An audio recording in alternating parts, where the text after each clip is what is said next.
পাতের শেষে আমের চাটনি সাথে তো খাবারটা একদম জমে যায়।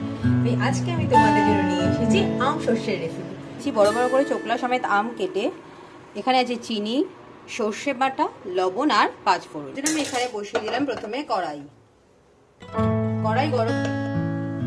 এবার এতে আমি দিয়ে দিচ্ছি পাঁচফোড়ন। ভাজা ভাজা হয়ে এসেছে। এবার আমি এতে দিয়ে দেবো আমার চোকলা সমেত আমগুলো।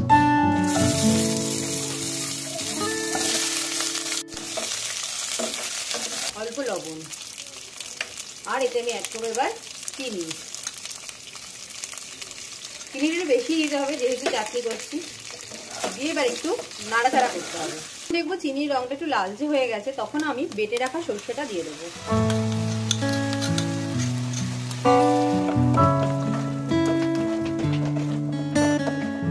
সর্ষেটাকে খুব ভালো করে কষিয়ে নিতে হবে। গ্যাসের ফ্লেমটা বাড়িয়ে নিয়ে সর্ষেটা খুব ভালো করে কষিয়ে নিতে হবে।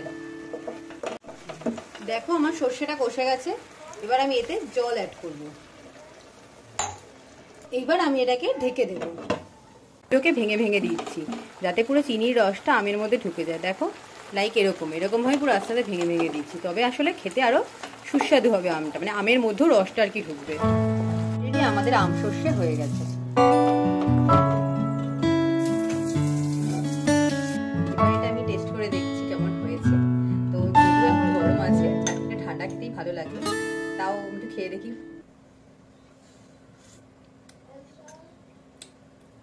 জাস্ট অসাধারণ, কিছু বলার নেই। অবশ্যই তোমরা রেসিপিটা ট্রাই করবে।